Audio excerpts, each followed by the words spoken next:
Alô, alô, Liga do P2, e aí, firmes? Gente, vocês já se inscreveram no nosso canal no YouTube? Vocês já estão com a gente no Insta, no Twitter, no Política ao 2? Pois é, corre lá rapidinho, curta, compartilhe, vai ajudar muito a gente a levar essas conversas para mais pessoas, mesmo porque o Brasil precisa reaprender a conversar urgente, né? E o bom é que nesses canais a gente sempre repercute os melhores momentos dos nossos papos, então bora lá, que a gente já conversou com uma pá de gente e é só gente boa. É isso. Esse é o podcast de primeira que chega toda segunda aí para você, não com os assuntos mais quentes da semana. Nossa missão não é surfar na pororoca das manchetes desses tempos loucos. Tudo isso passará e nós, passarinho. Tem até poesia, gente. Viva Quintana! Então, nossa missão é mergulhar no lago das ideias para, ao sair dele, respirar e entender o Brasil. E hoje, segurem firme, viu? O lago tá turvo. A gente vai adentrar o universo da direita radical, da extrema-direita, e desse pessoal aí. Eu e minha amiga que vem lá da House of Cards do Sertão Paulista. Um beijo para a megalópole Cássia dos Coqueiros. E aí, Lívia, tá com os equipamentos? Tá preparada? Caião, olha só. Ultimamente eu tenho precisado de equipamento, de lanterna, de boia, de uma palavra amiga, de todo o apoio possível desse mundo para tentar entender o que se passa nesse país. Tudo bom, gente? Bom, vamos ver quem que vai nos acompanhar na expedição dessa semana. Quem é a convidada de hoje? Michele Prado. Michele é pesquisadora dos movimentos sociopolíticos da alt-right, da direita radical e da extrema-direita, autora do livro Tempestade Ideológica, Bolsonarismo, a alt-right e o populismo iliberal no Brasil. Tudo bom, Michele? Tudo bem, Lívia? Obrigado, Obrigada pelo Michele. convite. Tudo bem? Obrigada pelo convite. Vamos conversar hoje. Tomara que todo mundo goste. Quem tiver pergunta depois pode mandar para vocês. Eu respondo. Vamos lá, então. Bora. Michele, antes da gente falar especificamente sobre os conceitos que você traz no seu livro, eu quero voltar um pouquinho na linha do tempo. Embora hoje em dia no Brasil seja bem mais comum essa clivagem no discurso político, de as pessoas se dizerem eu sou de esquerda, eu sou de direita, muitas vezes até de forma irrefletida, né? Eu vi umas entrevistas suas nas quais você diz que há bastante tempo você se define como uma pessoa de direita. Vamos dizer assim, antes de entrar na moda, essa coisa de dizer, eu sou de direita ou eu sou de esquerda, né? Tipo, como se você fosse mais ou menos old school. Eu queria saber o seguinte, em que momento você se descobriu ou decidiu ser uma pessoa de direita e como você conceitua a direita hoje em dia no Brasil, né? Nessas águas turvas que a gente está vivendo? Pronto. Eu tenho a impressão que a minha disposição sempre foi desde sempre, a liberal, né? Assim, o liberal clássico. Também tem pontos do conservadorismo os quais eu acho muito corretos, como defesa das instituições, né? Manutenção. Eu não gosto da mentalidade revolucionária, de ruptura, nunca gostei, desde muito jovem. Desde muito jovem também, apesar de nunca ter sido a minha área até hoje de trabalho, né? Eu sempre fui da área do comércio, da iniciativa privada, ou ligada à cultura, disco, livros, né? Porque eu já fui livreira, já fui gerente de loja de disco muitos anos, já fui livreira também. Depois eu me tornei decoradora, trabalhando com a área de design de exteriores, muitos anos.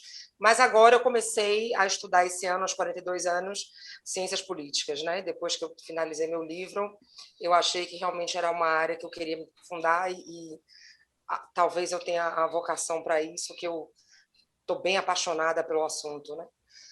Então, Lívia, assim, eu sempre me vi dentro desse parâmetro assim liberal de respeito à dignidade humana, às liberdades individuais, ao Estado de Direito, separação de poderes. Não gosto de coletivismos, nunca gostei, desde muito jovem. E desde, como eu falei antes, desde sempre foi um assunto que me interessava, eram os movimentos totalitários e autoritários, né? Que o mundo que a humanidade já sofreu. Então, eu sempre estudei muito por conta própria, por curiosidade intelectual própria, sobre fascismo, sobre nazismo, sobre comunismo, sobre as grandes guerras. Sempre foi um assunto que eu gostei bastante. de, de, de ler, de me aprofundar, para eu conseguir compreender o que leva as pessoas a determinadas atitudes, né? E o que faz horrores acontecerem sem que as pessoas, sem que a maioria se oponha. Uhum. Então, eu sempre tive essa tendência. Quando surgiu, então, de certa forma, eu acabei acompanhando todo o processo de nascimento dessa nova direita no Brasil, durante a época do PT. Era muito difícil você se colocar como direita, porque havia sempre você era linchado, né? Assim, constantemente você era considerado alguém fora que não deveria ser ouvido, as suas propostas ou o seu pensamento, né? A gente sofria muita patrulha, até pela falta de entendimento das pessoas, porque as pessoas relacionam a direita somente à parte do fascismo histórico, da ditadura militar e tudo, a essa confusão, né? Então, foi difícil, mas aí, de certa forma, também foi bom, porque hoje a gente está durante um processo que já vem já de muito tempo. Houve o processo de radicalização dentro das bolhas virtuais da direita, que eu acompanhei inteiro, desde o começo. Né? Eu vi de dentro, então a minha visão talvez seja um pouco diferente de quem está de fora, dos colegas que já são cientistas políticos, né? Eu não sou ainda, estou estudando agora para isso. A minha visão talvez seja um pouco diferente, porque é de dentro e é com uma perspectiva, como eu poderia dizer, uma perspectiva que talvez consiga compreender certos comportamentos que ocorrem, né? E quem está de fora não consegue captar rapidamente, né? Foi o que me Uma ajudou, perspectiva, inclusive, é uma uma outra perspectiva empírica, perspectiva. né? Uhum. Isso. Etnográfica, né? Sim. E então é uma perspectiva que assim tem coisas que me ajudou bastante, inclusive porque conforme eu fui fazendo essa pesquisa que eu comecei em 2018, eu conseguia compreender muito bem certos conceitos e fazer as ligações com que eu era espectadora dentro da bolha da direita, né? Então as relações, as conexões, eu conseguia reconhecer certos discursos, quem falou, quem reproduziu, quem introduziu dentro do Brasil, Ô, como Michele, era o mecanismo. Pode Michele, falar. com certeza a gente vai abordar, a gente quer falar muito sobre o livro ainda, mas assim, só para ver se eu compreendi bem a sua resposta em relação à pergunta da Lívia sobre, talvez, por que que o que seria direita, né? O que seria direita, porque você é de direita. O que que eu entendi da Ah, sua tá. resposta? Que você, enfim, se declara direita por ser liberal politicamente, e isso eu acho que é comum à esquerda Politicamente, também. Eu acho que a principalmente. esquerda também é politicamente liberal. As Nem pessoas, toda. eu me vejo, nem toda, a extrema esquerda talvez não, né? Mas Nem boa parte do toda. espectro da esquerda, ela é liberal política, ela acredita na pluralidade de partidos, na pluralidade de Isso. ideias, né? O que está na Uhum. nossa Constituição ali, nos direitos fundamentais. E você falou de preservação das instituições. Eu acho que boa parte da esquerda também, assim, parte da esquerda considera muito salutar que exista instituições que preveja a separação dos poderes, que preveja a questão que é chamado de checks and balances, né? Um poder vigia o Isso, outro para um freio não, e contrapesos, isso, não exatamente. se sobrepor ao outro. Então, assim, nisso eu acho que todo o bolo da centro-esquerda, centro-direita e centro, eu acho que é muito comum a todos essas ideias Uhum. gerais. O que seria diferencial na direita para você? A direita tem pontos assim que são bem distintos. Por exemplo, a intervenção estatal dentro tanto da administração da vida pessoal de cada um, né? A direita ela não concorda de jeito nenhum. E a esquerda tem a tendência de planejamento social, Uhum. mas de forma que invade aspectos pessoais, né?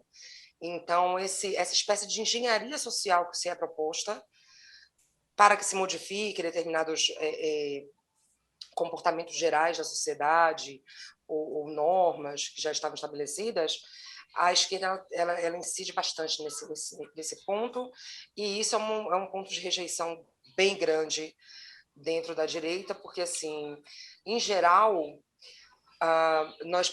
eu penso, por exemplo, que o ser humano não é bom por natureza, né? nem todos.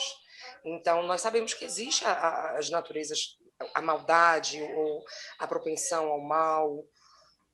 Não é, por exemplo, o bom selvagem, né? A direita não acredita nisso. Eu não acredito nisso. Essa é uma grande apenas o diferença meio. realmente, né? Essa é uma grande diferença entre a origem, né? Se a gente nasce mal ou se a sociedade Agora, nos corrompe, né? Isso. Então, por isso também que vem a preservação de instituições e as mudanças graduais, ao invés das rupturas, né? Das rupturas revolucionárias, que eu, por exemplo, não gosto nem um pouco, que foi um dos motivos que eu consegui perceber a radicalização do governo, do bolsonarismo ainda, antes dele virar governo, justamente por essa tendência a rupturas revolucionárias, como aconteceu na greve dos caminhoneiros, quando eu coloquei o apelido no Robes Pirralho, né, que eu inventei esse apelido para o Felipe G. Martins, foi durante a greve dos caminhoneiros. Foi você, então, gente. Até eu chamava ele de Robes Pirralho.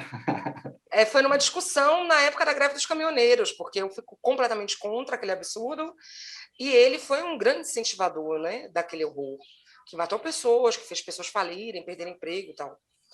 Então, eu juntei o Robespierre, né, porque ele estava querendo fazer uma espécie de revolução populista. E, na época, eu ainda não tinha sacado ainda qual era do pessoal do Olavo, dos Olavetes, que todos eles viraram influenciadores, né, ao longo dos anos. Eu conto isso tudo no meu livro, essa trajetória. Eu criei uma linha do tempo com minhas lembranças todas, que são muito vivas. E então eu conto como eles se tornaram influenciadores e depois veio o olavismo. Eu falo sobre o olavismo, que é fundamental para que se compreenda o que aconteceu no Brasil e por que nós estamos hoje assim nessa situação com esse sociopata no poder. E então é isso. Aí eu inventei o apelido dele, pegou, virou domínio público. Eu acho ótimo.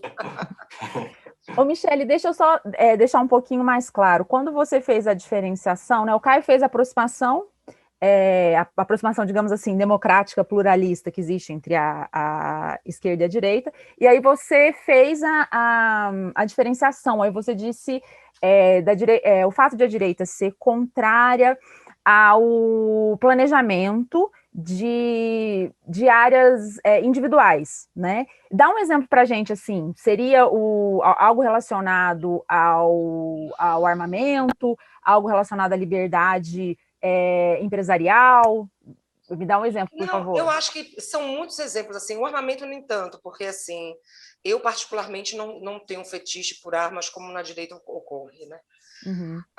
Eu acho, inclusive, que sempre achei que o indivíduo, se bem habilitado, passando por normas, por verificação, monitoramento, ele pode ter o direito não ao porte, mas à posse dentro de casa, né, de arma, para casos de defesa, né? Eu já fui assaltada dentro de casa, lá em Salvador, quando eu morava em Salvador, entendeu? Fizeram eu, minha filha e 2 bandidos entraram no dia que eu estava chegando no trabalho e fizeram eu, minha filha, que na época tinha 4 anos ou 3 anos, de refém. Ficamos reféns, eu e minha irmã ficamos refém, minha filha ficamos reféns 45 minutos mais ou menos. Não sei se eu tivesse uma arma no momento, se o desfecho seria diferente ou não, mas a sensação de vulnerabilidade quando ocorre esse tipo de coisa com você dentro de sua casa, que seria o ambiente no qual você se sente mais protegido, modifica um pouco suas ideias a respeito da defesa pessoal, né? Então, mas assim, eu não sou, nunca criei fetiche em torno de armas e tal, então não acho que seja nesse ponto, não. Eu acho que seja na mudança de comportamento das pessoas de cima para baixo, porque existe uma tendência de querer homogeneizar uma sociedade, sendo que as pessoas são inerentemente diferentes, né? Então, nessas tentativas de se homogeneizar toda a sociedade dentro de um escopo de crenças, como já ocorreram vários exemplos, né, ao longo da história, que foram tentados, sempre o resultado é muito fatídico e vira uma catástrofe, né, humanitária. Em todas as vezes que isso foi tentado, pelo menos, e a gente teve a prova, seja tentado pelos grupos da direita, né, ou pela da esquerda. Isso que eu ia te falar. A esquerda também reclama isso da direita. Eles estão tentando homogeneizar todo mundo, né? Isso, mas não foi só, entendeu? Então, sim, você veja o quanto a coisa é bem difícil da gente, muito difícil, da gente conseguir só deixar em caixinhas, né? separadas assim de pensamento.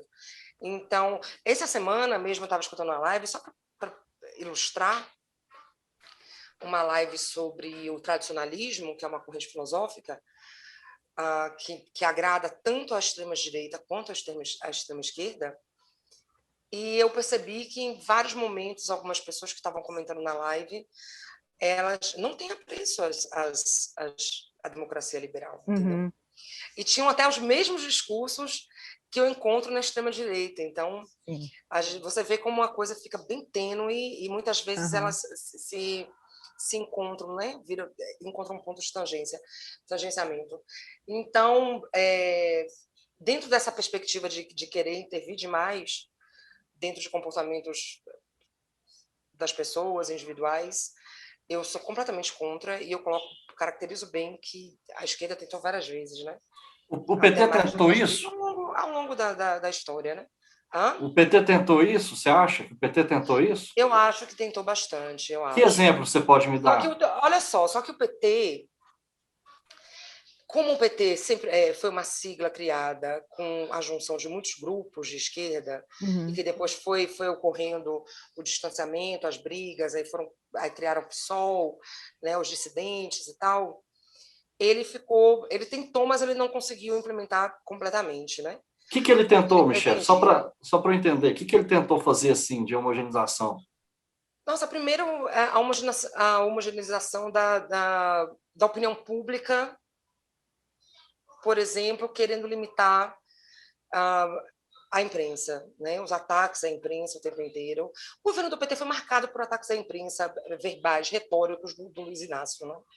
Mas a imprensa... até nos discursos, quando a gente analisa todos os discursos. E aí,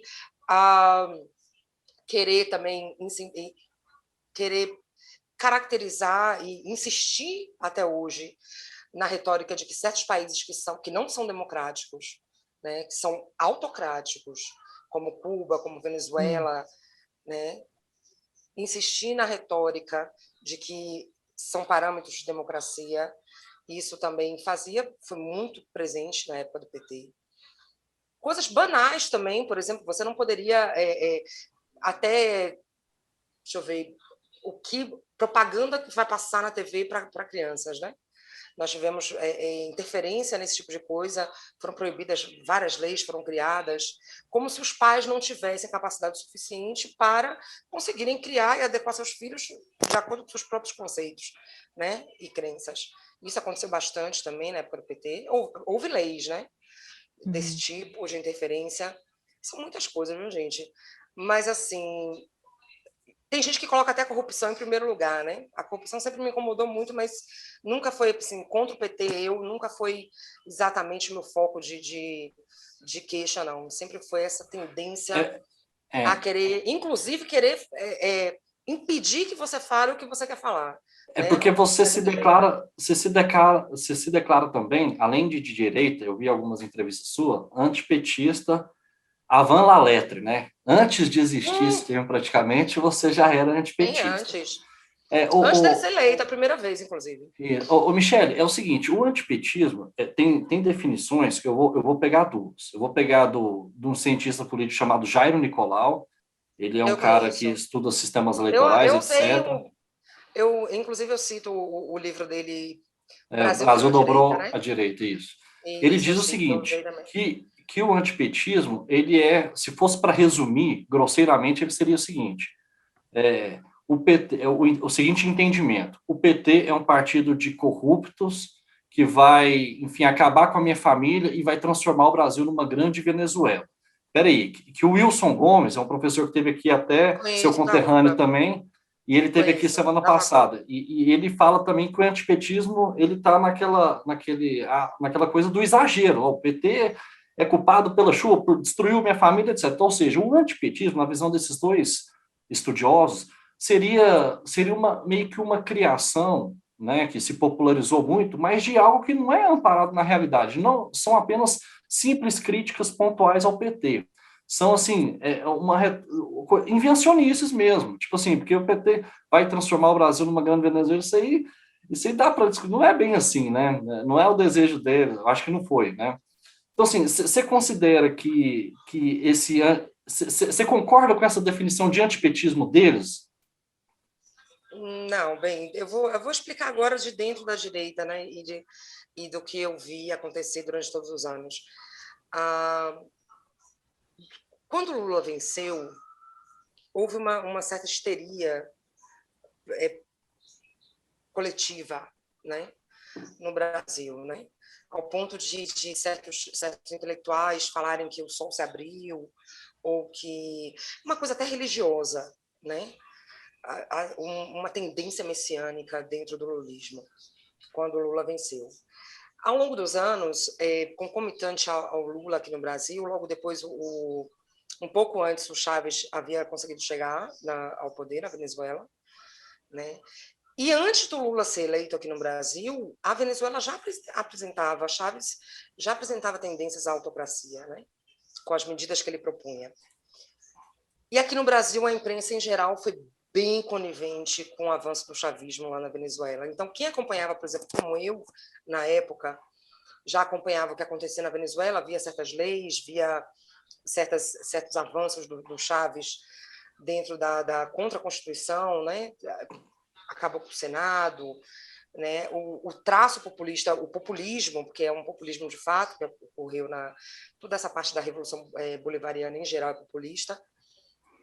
Então, quando o Lula chegou, o Brasil já estava, a opinião pública brasileira em geral, de jornalistas, de intelectuais, né, da academia, já estava numa espécie de cartaz coletiva em apoio ao que vinha acontecendo na Venezuela com a ascensão de Chávez, né? Que depois resultou no que nós sabemos. Mas foram anos de cada avanço autoritário do Hugo Chávez, o PT reverberando aqui, pelo menos nos discursos, com tentativas de controle de mídia, né, como democratização da mídia, que sempre foi um eufemismo para um maior controle governamental sobre a mídia independente, a imprensa livre, que ocorreu lá na Venezuela e realmente acabou com a imprensa de oposição, como está ocorrendo agora na Hungria, na Polônia, na Eslovênia, e aqui no Brasil, se deixar, o Bolsonaro vai fazer o mesmo tipo de coisa. Então, ao longo desse tempo, antes de começar a surgir os escândalos de corrupção do PT, que já foi bem mais tarde, né? Já foi o quê? Quando o Mensalão surgiu, a primeira denúncia, foi em 2004, se não me engano. Mas antes disso já vinha todo esse processo de quem acompanhava a política e que não era do PT, já observava, né, que na Venezuela estava acontecendo algo muito esquisito. E aqui havia uma histeria coletiva, né, de apoio ao PT e tal, ao ponto de você não poder falar coisas. Se você falasse que não gostava de Lula, você praticamente quase apanhava. Eu, uma vez lá em Salvador... Mas o Lula ganhou com 50 e poucos por cento no segundo turno. O mas se país, você assim, pegar tinha muita gente que não gostava dele. Muita gente, mas se você pegar toda a época, toda a literatura que tem, todos os fatos jornalísticos, a cobertura da imprensa na época, parecia assim que Lula seria o salvador da pátria e o populismo já estava presente e parecia uma religião política. Se você olhar tudo. Uma vez eu estava no Campo Grande, lá em Salvador, perto do TCA, eu morava lá, e no domingo no domingo seguinte da eleição, eu estava numa banca de revista com um amigo meu, parei e a capa da Veja era a foto de Lula. E eu virei para esse amigo meu, pessoal, e falei assim, meu Deus do céu, tomara que dê certo, porque eu acho que não vai dar. Uma mulher, lá é uma área muito de faculdades, né, de reitoria, porque a reitoria da UFBA fica ali perto e tal. Uma mulher quase me bateu, porque eu falei isso. Gente, isso foi em 2002, entendeu? Uma pessoa que eu nunca vi na minha vida. Falou que não era para falar de Lula, depois aconteceu várias vezes, situações comigo, na loja que eu trabalhava, eu atendi eu esqueci o nome dele agora, ele foi até prefeito de Jacobina. Qual é o nome dele, gente? Jober, já esqueci agora, mas uma vez eu falei com ele, eu falei assim, olha, você para de idolatrar, que eu vi na televisão, ele recebendo Lula lá em Salvador. Eu falei, você para de idolatrar que depois vai dar merda. E aí ele, não, porque ele é honesto, porque ele é honesto. Aí quando surgiu o primeiro escândalo do Mensalão, ele era cliente na loja de disco que eu trabalhava. Aí eu falei, tá vendo aí como eu falei que ia dar merda? Aí a mulher dele veio para cima de mim, a mulher desse prefeito. E eu trabalhando. Veio para cima de mim, botou o dedo na minha cara, disse que eu não podia falar mal de Lula e tal. Então, assim, quem não estava de fora, quem estava dentro do petismo, apoiando, não sabe o que quem estava de fora passou de assédio, né? Por você não ser petista. Só quem estava, só quem era que não gostava do PT ou que não aprovava certas coisas do PT é que sabe todo o processo de linchamentos públicos, virtuais. Depois, quando começaram as redes sociais mais fortes, havia os MAVs, que é a militância virtual do ambiente virtual do PT, que foi criado. Você não podia falar nada. Eu já tive foto da minha filha, invadida no Facebook por blogueiro petista, onde chamava minha filha criança de puta do Pelourinho, putinha é. Então, quem tá fora, quem esteve fora, quem não fazia críticas ao PT, não sabe o tipo de assédio que quem não era petista sofria. Né? Michele. Então, essa repulsa foi aumentando, porque as pessoas começaram a perceber que não podiam falar mais nada, porque se você falasse, você era nazista, você era fascista, você era não sei o quê, você era exposto, né? Você era muito exposto por blogueiros, aconteceu os blogs sujos que foi criado, né? Eles expunham nossa vida. Só no meu trabalho, olha, eu sempre trabalhei na iniciativa privada, não teve um trabalho que eu passei no qual algum dirigente petista não pediu minha cabeça para o dono. Michele, deixa eu só fazer um comentário aqui, que eu ouvindo vocês dois, né? Agora ficou mais você e o Caio ali. Eu fiquei pensando assim, o quanto que é necessário o diálogo mesmo, porque o PT é muito criticado por todos esses motivos que você já falou, né? Que você explicou bem. Mas, por outro lado, e aí no extremo oposto, tem uma esquerda também que acha que o PT não fez nada, que ele deveria ter feito muito mais, né? Então, assim, é aquela coisa, você tá ali no meio, você é governo, eu não estou defendendo não, eu só estou dizendo assim, que como o diálogo ele não está fluido mesmo, né? Porque uma ponta está dizendo que o que está aqui no meio está fazendo uma coisa, e aí ela critica, independente da crítica ser certa ou errada, e o que está na outra ponta também critica a mesma pessoa que está ali no meio, porque não está fazendo o contrário, entendeu? Daquilo que a ponta de cá queria que ela fizesse. Então, assim, o diálogo tá muito turvo mesmo, mas o que eu queria que você fizesse é o seguinte, até para a gente enriquecer o debate, eu queria que você conceituasse para a gente as 3 direitas que você traz no livro, que aí conforme a gente for conversando e chegando nos vários assuntos que a gente ainda vai chegar, para o ouvinte ficar ciente daquilo de cada terminho que você está falando, por favor. Pronto, eu vou só concluir alguma coisa aqui sobre o PT, é o seguinte. Tá. Essa falta de diálogo, em geral, não é só entre a esquerda, obviamente, entre a direita também, é porque as pessoas sempre analisam o mundo sob a própria perspectiva, né? O próprio perímetro. Então, quando você está dentro de um perímetro, o que você tem ali em volta faz com que você analise o mundo a partir desse perímetro que você tem. E se esquece de que o mundo não para no seu perímetro, entendeu? Sim. Então, sempre há fora muitos outros pensamentos, pessoas são atingidas de formas diferentes por determinados conceitos, e todo mundo esquece de fazer isso, né? Sim. Então, é só Esse é o ponto desafio, assim. né? Hã? Esse é o desafio, né? Esse é o desafio, né? Talvez um problema de empatia, não sei, acho que é de perspectiva mesmo, né? Da gente conseguir se colocar num lugar do outro e imaginar, ser menos egóico e saber que o mundo não para no nosso umbigo, né?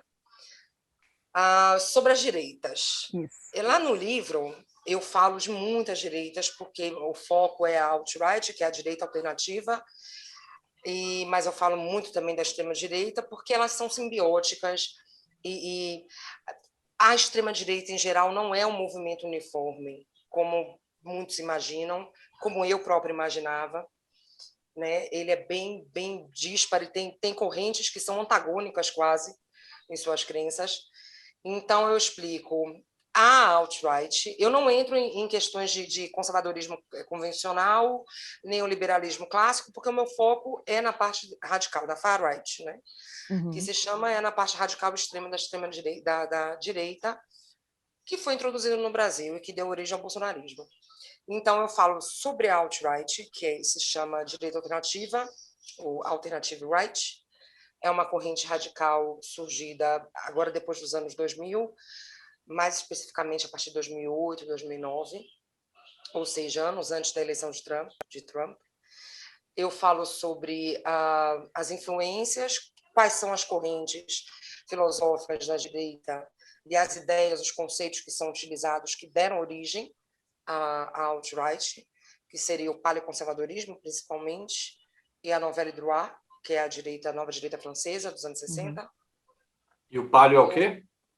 Paleoconservadorismo. É o quê? É o quê? É uma corrente radical dos Estados Unidos. Essa surgiu ainda na época do Reagan, né, nos anos 80. E ela é contrária, sempre foi contrária ao neoconservadorismo, que é outra corrente mais liberal do Partido Republicano, da direita norte-americana. O paleoconservadorismo ele é tradicionalista, ele é bem radical, tem um cerne racial muito forte nos conceitos, quase todos os conceitos deles têm uma questão racial que perpassa por todo o pensamento filosófico deles, conceitual, né? Eles são bastante radicais, alguns quadros são extrema-direita de fato, porque propõem rupturas, estados homogêneos, autônomos, né? Uma espécie de comunitarismo. E deu origem, o cerne do pensamento da alt-right surgiu desses palos conservadores, né? Que é essa corrente radical dos anos 80 nos Estados Unidos. Que são contra, gente, é muito importante assim, porque todo mundo acha que é uma coisa uniforme, o Partido Republicano, ou a direita norte-americana, ou a direita mundial, mas é tão fragmentado e pulverizado, com tantos grupos que se opõem, que o paleoconservadorismo, por exemplo, nasceu numa dissidência contra o Partido Republicano, que já vinha encaminhando uma conduta mais liberal, mais agregando elementos do Partido Democrata, né, respeito aos direitos, às leis de direitos civis, né? Então, o paleoconservadorismo surge para derrubar contra os neoconservadores. Quando o pessoal aqui fala assim, os neocons, chamando o bolsonarismo de neocons, estão completamente equivocados. Os neocons, o paleoconservador, a alt-right, o bolsonarismo é contra os neoconservadores, né? No estrito sentido correto do termo, da corrente. Então, eu falo dos paleolibertários também, que é uma corrente radical, que dá base das ideias a todos esses liberistas que nós vimos nascer aqui no Brasil e fomentar, né, e crescer bastante, que são esse pessoal que só pensa na parte econômica, né, e são quase antigovernamentais, de certa forma. Tipo o pessoal do Novo? O Novo tem pessoas lá para libertárias, não é o partido todo, mas tem radicais lá para libertários também, bastante até. Inclusive, eu deixei de votar aqui numa deputada aqui de Salvador, que concorreu a prefeita, porque eu percebi isso. E aí, a Priscila Chamas, o nome dela, eu deixei de votar, discutir com ela. Aí eu falo da nova direita francesa, faço um panorama, porque está tudo muito interligado. Hoje a comunicação é global, então a extrema-direita hoje ela se conecta, é transnacional. Ela não é um fenômeno restrito ao Brasil ou restrito aos Estados Unidos. Então eu faço um panorama global, né, dessa extrema-direita, da alt-right, que a alt-right, como por ser um movimento mais online, essencialmente online, ele é meio que forma e conteúdo, né? De se fazer política da direita. Porque, ideologicamente, ele traz elementos de várias outras correntes. Ele vai misturando coisas, até coisas do guinismo, que é um filósofo russo. Sim.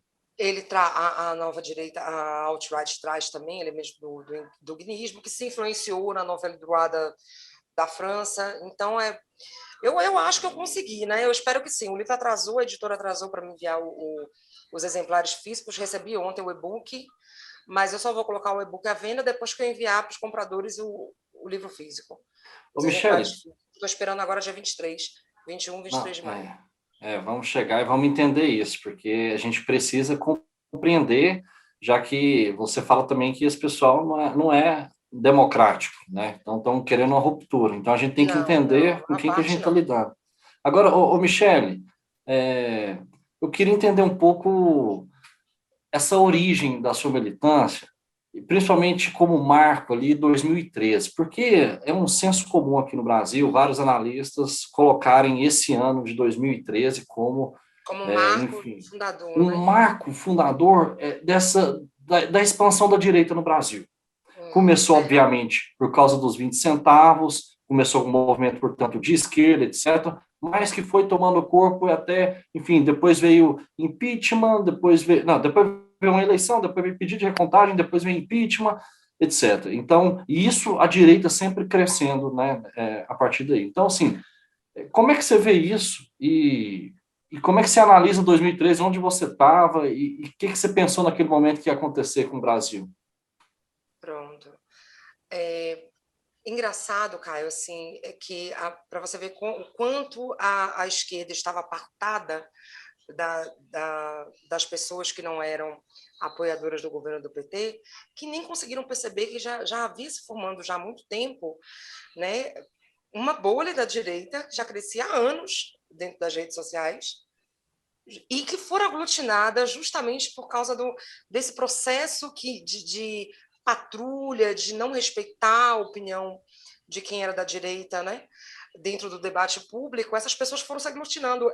Inclusive, como eu começo o meu livro, eu conto como foi que essas pessoas que eram anti-PT, diante de várias coisas que aconteciam, de patrulha, de Maves, elas foram se aglutinando, foram saindo do debate público e foram se aglutinando e formando uma outra bolha, principalmente no Facebook, já a partir de 2006. Antes era o Orkut, gente. Uhum. Já no Orkut já tinha, 2003, 2004, né, 2005. Então, aí essas pessoas, depois veio o Facebook. No Twitter era muito mais complicado, porque além do Twitter ser muito curto o espaço, os ataques eram muito mais virulentos, né, contra quem era de direita. Então, o pessoal todo foi para o Facebook. E aí, dentro do Facebook, essas pessoas foram se conectando, foram se conhecendo. Quando elas se conheceram, quando aconteceu a jornada de junho, já havia um movimento de direita dentro do Facebook há pelo menos 4 anos, entendeu? 3 anos. E que já vinha já com o pessoal do Lavo, né? Do lavismo. Então, o 2013, a jornada de junho, só fez. Na verdade, não mudou nada. Para quem era da direita, a gente só fazia mesmo criticar a violência que estava acontecendo, os black blocs, né, a destruição, a morte do cinegrafista, né? E, de certo modo, também, tipo assim, a gente pensava, puxa vida, será que finalmente acordaram para ver os erros que o PT está cometendo? Será que a esquerda acordou para ver isso? Porque até então não acordava, não falava dos erros. Aí, de repente, a própria esquerda, por causa dos 20 centavos, um movimento que começou, creio eu, eles imaginando derrubar o governo de São Paulo, com foco em atacar o PSDB, e que tomou outras proporções, né? E que tomou outras proporções sem auxílio da direita, porque, basicamente, quem participava daquelas primeiras manifestações de 2013 não era o pessoal da direita, né? Era um pessoal da esquerda realmente que estava descontente com o governo Dilma. Então, muito antes disso, nós já tínhamos o olavismo crescendo dentro das redes sociais, a bolha da direita já estava formada, né? Completamente formada. Já tinha seus próprios influenciadores, seus próprios formadores de opinião. A rede que eu chamo de rede alternativa de influência já estava estabelecida dentro do ecossistema digital da direita. Então, não foi o começo da direita, eu posso te garantir isso. De jeito nenhum, as jornadas de junho não foram.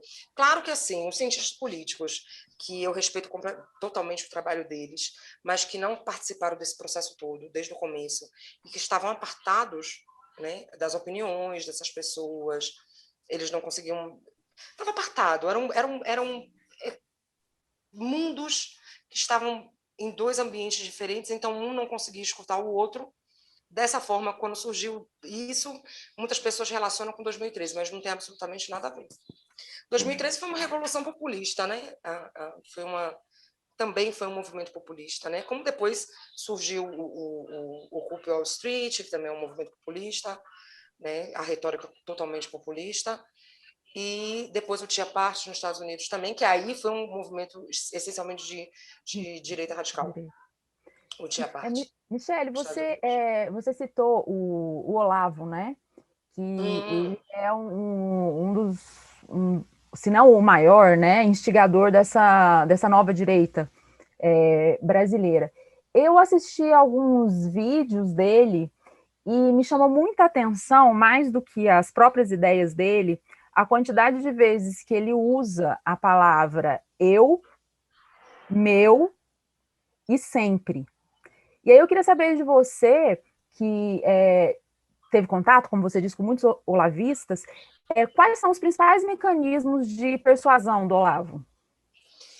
Bem, o Olavo, primeiro, assim, ele é um exímio manipulador, né? Ele domina técnicas de manipulação neurolinguística, Uhum. como poucas pessoas, né? Você veja que até os rompantes é para suscitar emoção, né? Na pessoa, a linguagem hiperbólica, onde você tem isso muito presente em tudo do Olavo, então você acaba fazendo exclusões, né?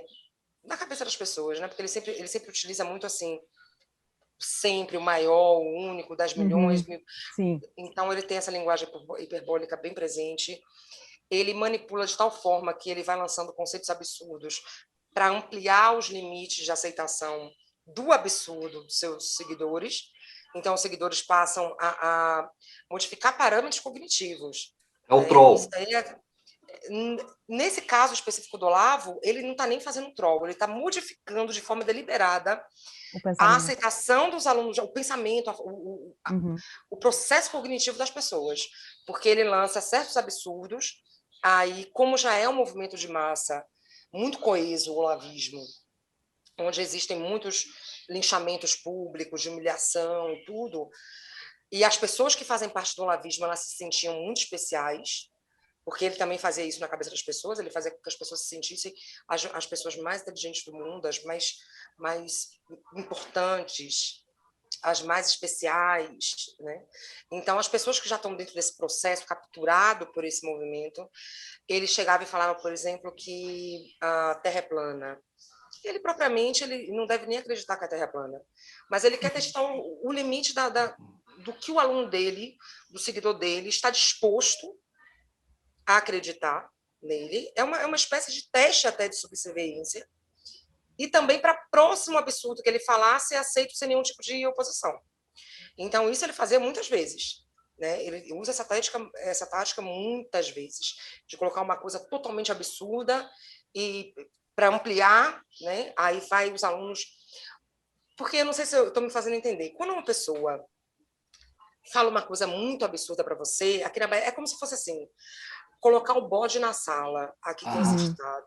Não sei se vocês aham. conhecem. Sim. Você coloca uma coisa muito estranha dentro da sala, depois você tira e vem com uma coisa menos estranha. A tendência é as pessoas aceitarem essa coisa menos estranha porque foi exposto antes Uma a uma pior. situação muito mais absurda e estapafúrdia. Então, ele faz muito isso, ele utiliza muito isso.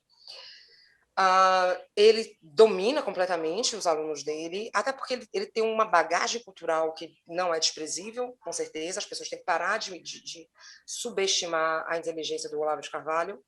Ele tem uma bagagem cultural muito grande, que utiliza para o mal, porque ele é um extremista. E ele foi o principal fio condutor, o introdutor de conceitos da extrema-direita, de pensamento conspiratório no Brasil, que já vinha da direita americana radical. Né? Tudo isso foi ele que introduziu aqui. Eu conto tudo, porque eu provo. Eu Uhum. coloquei no livro, então, cada teoria, quem foi que trouxe para cá, quem reverberou essas teorias, né, dos seus alunos, Você as chegou teorias a fazer parte dos antes de grupos Jorge dele, Michele, ou Soros. não? Eu nunca fiz o curso dele, não. Eu nunca Uhum. fiz o curso. Mas eu sempre acompanhei, porque eu estava dentro da bolha, então conheço muitos olavetes, sei de histórias, por exemplo, de pessoas que não concordavam com alguma coisa do Olavo e depois eram massacradas nas redes. Né? Os ataques são ferozes, muita gente não tem coragem. É engraçado porque, assim, na direita isso acontece muito, inclusive com pessoas que não são Olavo, né? De ataques, e a pessoa que é atacada não tem coragem de reagir. Né? Eu mesmo estou sendo bastante atacada por Uhum. ex-olavetes com o meu livro. Bastante atacada. Aí, quando eu reajo, fala que eu sou histérica. São machistas, né? Muito. Misóginos, eu diria. Misóginos, são misóginos, bastante. Ô, Michele, então assim, ó, o Olavo, ele foi aquele divulgador, talvez, das ideias e talvez até inventou algumas, né? Assim, uma ideia para ela mudar. Inventou, claro. Isso. Ele Para tem uma muitas ideia... coisas. Ele trouxe muitas coisas. Para uma ideia inventar. Pois é, para uma ideia chegar em um lugar, em um país, e a partir de alguns anos ela começar a modificar a mentalidade das pessoas e o próprio processo político. Não é do dia para a noite. Essa ideia, isso, ela tem que ir maturando, mas ela tem que ser muito poderosa. Não pode ser uma ideia que é uma farsa. Qual era o poder dessa ideia? Qual era o grande... o que fazia as pessoas aderirem a essas teorias, essas coisas? O que tinha de poderoso nisso? Você vê alguma coisa ou era só farsa? Na verdade, não tinha nada de poderoso. O que acontece é que quando você está dentro de uma câmara de eco, de uma bolha, o reforço dessas crenças acontece naturalmente, todos os dias. Né? Você está fazendo parte de um grupo, aí você está dentro de um ambiente no qual tudo que você recebe são confirmações dessas crenças já colocadas anteriormente. Se você sai do grupo, você é linchado, isso acontecia muito. Se você se opõe ou se você coloca uma outra opinião distinta e esse grupo já está formado, né, e todo ele subserviente a determinadas figuras que funcionam como autoridades morais dentro dessa rede, então é natural que essas crenças vão ganhando proporção e as pessoas vão confirmando, entendeu? E ganhando proporção maior, não é nada que, realmente era verdade isso. Você sabe que é um processo que sempre me chamou muita atenção, Caio, porque você via várias pessoas falando a mesma coisa, sabe? Então, digamos, eu sou uma espectadora, não sou influenciadora, e estou dentro dessa rede de influência como espectadora. Eu via um influenciador, seguidor do Olavo, falar sobre essa teoria, aí passava alguns minutos, um outro falava a mesma coisa, aí passava mais 5 minutos, o outro falava a mesma coisa. Aí, em determinado período, em pouco tempo, estavam todos falando a mesma coisa. E isso criava uma imagem de que aquela coisa estava correta. Né? Vamos dar um exemplo aqui, Foro de São Paulo. Foro de São Paulo, para quem estuda isso, para quem vai ver e estudar, é um foro banal, uma coisa que nunca teve grande poder. Ela reunia ela reunia líderes locais aqui. Também o CEPAC nos Estados Unidos. Isso, mas nunca teve nada de grande poderoso que ia mudar a política latino-americana e mundial. Essa direita radical que fez o Foro de São Paulo famoso, né? Pois é. Então, assim, fez até mais. Pois é. Senão ia ficar, escondido, né? Sim. Então, assim, bastava uma pesquisa, a pessoa ia ver, né? Ou então conversar com um diplomata, conversar com alguém, a pessoa ia ver que, não, isso aqui estão criando um fantasminha, tipo os comunistas, etc. E as pessoas, elas não vão pesquisar, né? Não, é isso. O Foro de São Paulo é uma das menos perigosas, né? Que teve do universo do emaranhado de teorias conspiratórias que permeiam a mentalidade desse pessoal. As pessoas não vão pesquisar, e assim, quando as pessoas vão pesquisar e falam uma opinião que destoa do que está sendo compartilhado pelo grupo, essa pessoa é atacada. Eu sei disso porque eu sou atacada desde 2017, entendeu? Pela própria direita. Então, depois de passar anos sendo atacada por petistas, depois eu passei a ser atacada pela própria direita. Tô fodida, né? Pode falar palavrão, né? Pode. Michele. Depois vocês cortam. Não, imagina. Então, aí você veja, por exemplo, eu tenho vários exemplos, eu não sei se vocês me seguem no Twitter, mas eu tenho vários exemplos, por exemplo, que eu falo alguma coisa com algum tempo de antecedência, eu falo sobre o terrorismo doméstico, aí eu falo sobre o terrorismo de extrema-direita, que era um assunto tabu dentro da direita, ninguém falava. E quando eu comecei a falar desse assunto, início do ano passado, eu comecei a ser atacada pelos influenciadores da direita moderada, né? Falando que isso não existe, ou que isso é coisa de cabeça fértil, que eu sou cabeça fértil. Aí, com o passar do tempo, as coisas se comprovam, né? E eles acabam desmoralizados. Mas, assim, quando você fala algo que o grupo não quer que você fale, quando você pesquisa por conta própria, como eu fiz, né, que eu fugi das explicações e das conceituações que eles próprios estavam dando para situações. Aí eu fui atrás da pesquisa. E eu li coisas de muita gente, tá? Eu não li coisa só de uma perspectiva de direita ou de esquerda, não. Eu fiz uma pesquisa ampla com o auxílio do meu amigo Josezito, que é livreiro, bibliográfico. Então, eu fui comparando. Para mim, também foi um susto, porque imagine você passar anos de sua vida compartilhando certos conceitos que você não tinha ideia de onde surgia e nem o que estava por trás desses conceitos, entendeu? Eu fiquei muito chocada na época, conforme eu fui ligando os pontos e montando quebra-cabeça, eu falava, caralho, não é possível que esses filha da puta fizeram isso, entendeu? Manipular as pessoas dessa forma. Então, só que a maioria não vai fazer a pesquisa, né? A maioria ouve o que o influenciador falou, o formador de opinião falou. Eles são grupos, né? Eles são microcomunidades, tem uns grupinhos, tem vários, eu conheço todos. Eles são, um fala, o outro obedece. Né? Um fala, o outro obedece. Menino, aconteceu no final do ano passado um fato que eu cito no livro, eu fiz questão de colocar no livro, que eu sempre mencionando sobre grupos extremistas da direita, e eu sempre mencionava sobre o Proud Boys, que é um grupo supremacista, misógino, né, nos Estados Unidos, alt-right, da alt-right.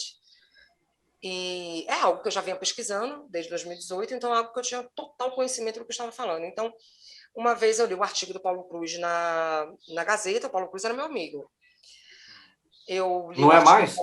Não, não é mais. Depois desse episódio, depois do que eu sou atacada pelo grupo lá, não é mais. Não sou mais amiga de nenhum deles.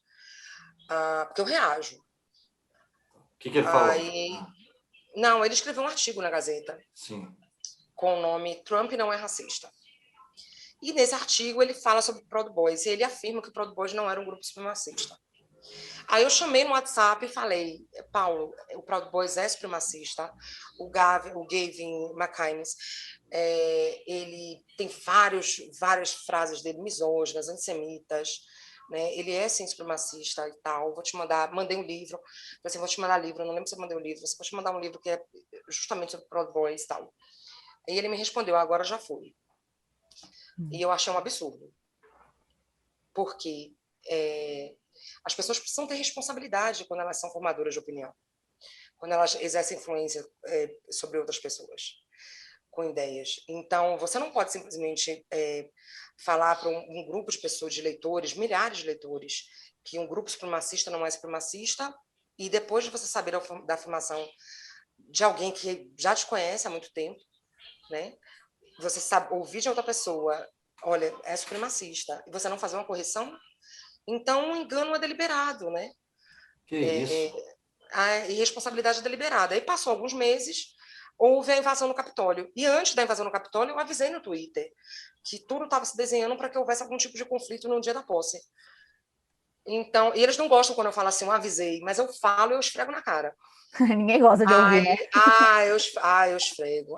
Mas eu esfrego. Aí, meses depois desse conflito, dessa situação, o Capitólio foi invadido, como todo mundo assistiu ao vivo. Aí o Paulo fez outro artigo na Gazeta, né? E nesse artigo ele comenta que não entendia muito de política americana e que escutava os amigos. Então, é o ponto onde eu quero chegar. O que a rede de influência dentro desses grupos cria, né? As pessoas tendem a ouvir o que o outro está falando e que já exercem uma influência maior. Então, quando vem uma opinião que conflita com essa opinião que já está estabelecida, porque existe uma rede de influência alternativa, as pessoas não aceitam, né? E ainda ataca, de certa forma, o interlocutor, né? De quem levou a opinião dissidente, né? A contrária. Então, é esse ponto que eu queria chegar, para vocês entenderem como que certas teorias e certos conceitos conseguem formar uma unanimidade, mais ou menos, né? Uma influência muito grande sobre outras pessoas.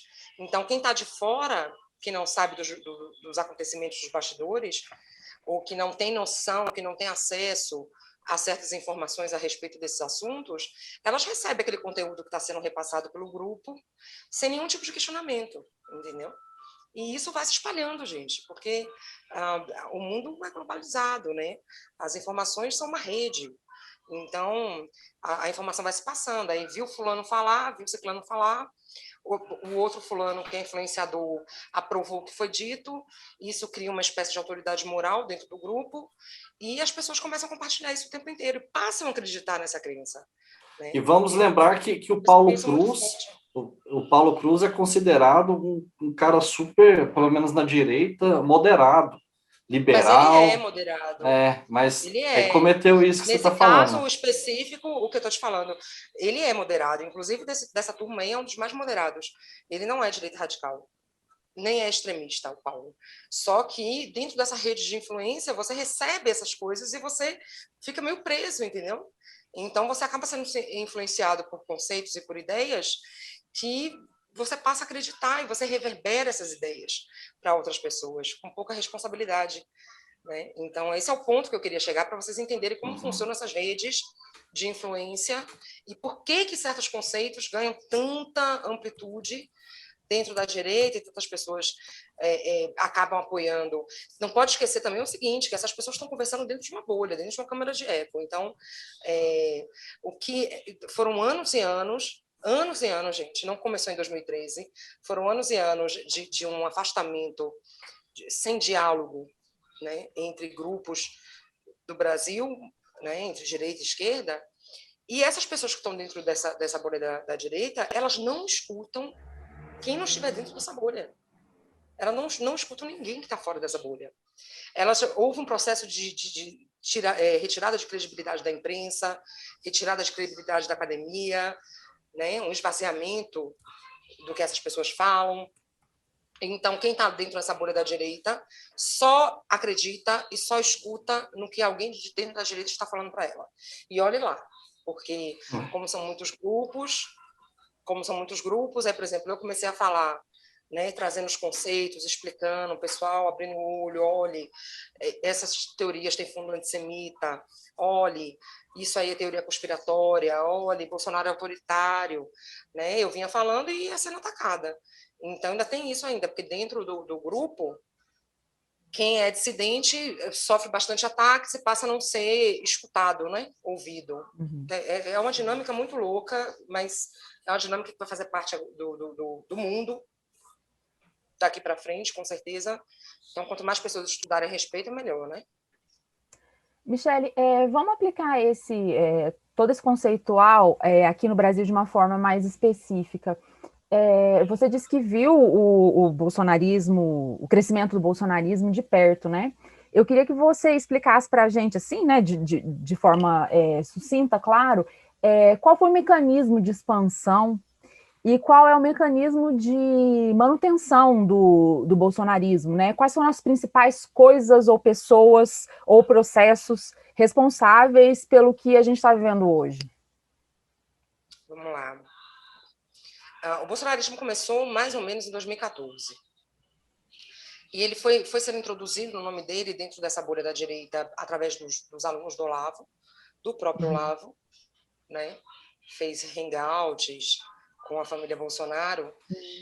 E, ao mesmo tempo que isso acontecia, que vinha trazendo o nome de Bolsonaro aos poucos, falando que ele era um mito, paralelamente, a imprensa também oxigenava bastante, porque ele sempre foi um troll, né? Então, ele sempre deu declarações ofensivas para capturar a atenção da imprensa, e conseguia isso. Então, houve a oxigenação também da imprensa, porque cada declaração dele, ele ganhava muito espaço na mídia. Ao mesmo tempo, dentro da bolha da direita, as pessoas reverberavam que ele estava falando contra a mídia que era esquerdista, né? Em geral, era essa ideia que se tinha dentro da bolha da direita, que toda a mídia era capturada pelo pensamento marxista, esquerdista, em geral. E havia referendavam, né? Os influenciadores referendavam essas atitudes de Bolsonaro. Ao mesmo tempo disso tudo, vinha a introdução dos conceitos e métodos da alt-right, que vinha a trollagem, vinha o assédio online, vinham os memes, né? Porque a guerra memética é um mecanismo criado pela alt-right, né? Que trazia elementos de ironia, de ambiguidade, que cada vez que você foi acusado de algo, você poderia sair dizendo que foi só meme ou foi só ironia, foi só brincadeira, você que não entendeu, né? Esse é um método muito utilizado, Sim. que já era utilizado antes pelos negacionistas do Holocausto, né? fazer charges e depois falar assim, não, era só brincadeira. Brincadeira, né? Eles usam bastante isso, ou coisas ambíguas, por exemplo. Foi introduzido no Brasil, e eu mostro isso, e cito com links para que as pessoas confiram por si próprias, muitos influenciadores radicais da alt-right, né? O Milo, o Jack Posobiec, tudo tudo que estava acontecendo nos Estados Unidos e fora do Brasil, com esse pessoal da direita radical, pretendia uma ruptura, né? com o conservadorismo convencional, com o liberalismo clássico, achavam que uma revolta populista, né, seria o ideal, uma revolta populista de direita, seria o ideal para acabar com a esquerda, digamos assim. Isso tudo foi muito, muito introduzido, muito. Então, o modelo de política do bolsonarismo, os conceitos, os métodos, tudo foi chupado da alt-right norte-americana. E aí, dentro da alt-right, você tem outras influências, porque vem a novela do Ar, como eu falei antes, tem os paleolibertários, que também são antidemocráticos, né? A maior parte deles não acreditam no modelo de democracia liberal. Então, foi juntando isso dentro de uma rede, as próprias redes sociais produzem dinâmicas que fazem com que as pessoas fiquem presas ali dentro e passem a corroborar essas afirmações e amplificar também o alcance dessas afirmações.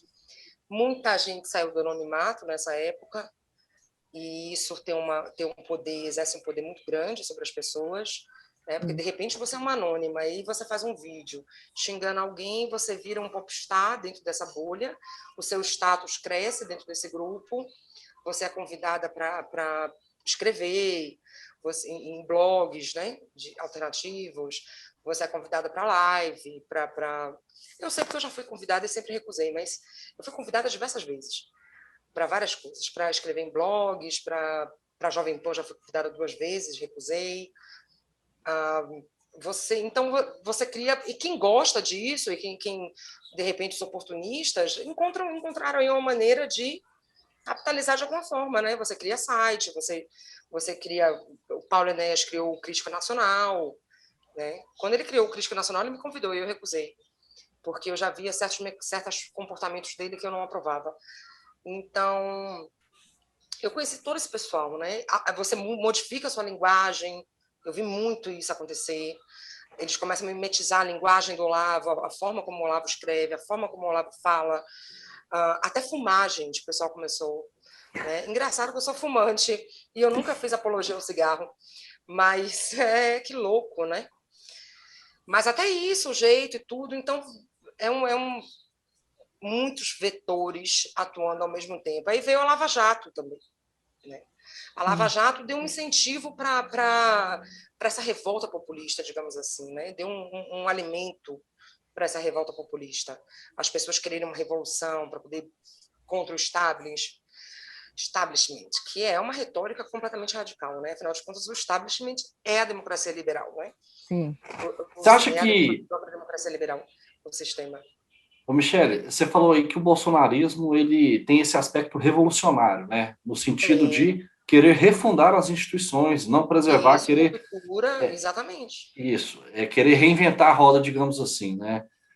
E a Lava Jato, em alguns aspectos, ela tinha, não o que as pessoas viam dela, mas o que ela promovia é uma tentativa de refundar a República, caçando políticos, desarticulando completamente o sistema partidário, colocando todo mundo na mesma vala, etc.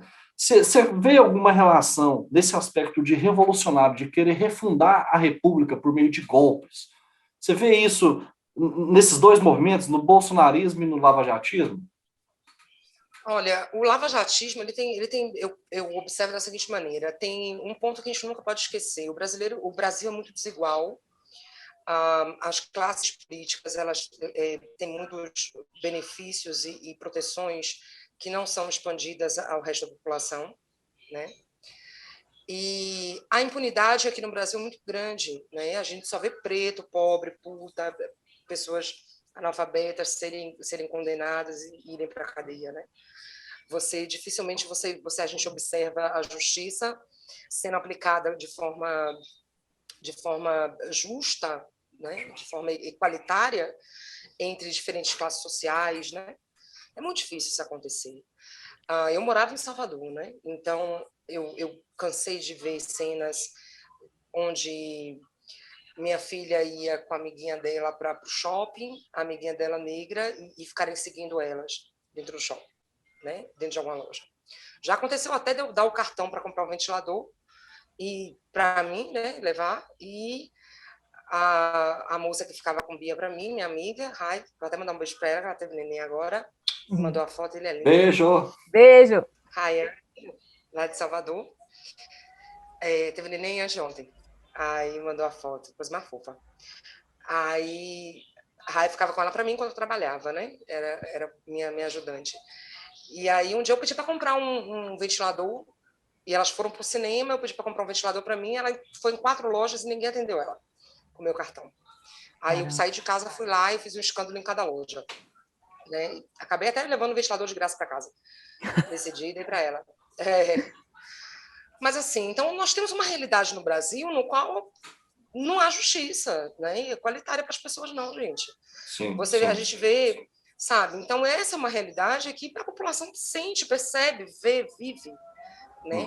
O político, ele não é preso, o rico não é preso. O rico não é sequer quando é indiciado, meu Deus do céu. Tem mil recursos, 1000 apelações. E o pobre? Né? O pobre não. O pobre rouba um pedaço de pão, uma carne para comer, para dar para o filho, um leite. O pobre é espancado por segurança no supermercado e fica por isso mesmo.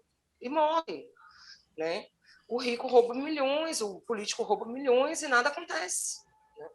Então, isso a gente não pode perder de vista. Quando a Lava Jato surgiu, a sensação de impunidade que já estava muito presente dentro do Brasil foi catalisada. Né? As pessoas não estavam mais aguentando esse tipo de coisa, como não aguentam até hoje. É preciso haver mudanças, né? Sim. Então, por isso que ela conseguiu chamar e capturar tantas pessoas a favor, né? Porque existe uma realidade, existe também a realidade dos desvios, da corrupção que aconteceu, não foi invenção, apesar dos erros que eu condeno, né? Os erros, os avanços autoritários da Lava Jato, sou completamente contra todos os erros que cometeram, mas a realidade é que houve corrupção e a gente realmente vive num país que não aplica a lei de forma igualitária aos cidadãos. Então, quando a Lava Jato surgiu, foi meio que em geral, é como se falasse assim, meu Deus, será que vai acontecer? Será que realmente um político vai acontecer? Gente, eu sempre fui da iniciativa privada. Na minha área de decoração, eu trabalhei em lojas de armários planejados, algumas de alto padrão. Então, já atendi muitos políticos de Salvador. Eu já vi chegar caixas de micro-ondas cheias de dinheiro. Nossa! Sabe? Pagamento ser feito com caixa de micro-ondas, cheio de dinheiro. Então, assim, vocês viram quando acharam dinheiro lá no apartamento de Gedel, 50 milhões? Deus, dentro da política isso é muito comum, gente. Entendeu? E fica por isso mesmo. Não há punição. Né? Então, e a sociedade vê isso. Quando você precisa de um médico, quando sua mãe está doente, minha mãe teve doente quando eu morava em Salvador, precisava de atendimento aqui, foi 7 vezes aqui na UPA, aqui no Vitória da Conquista, não foi atendida.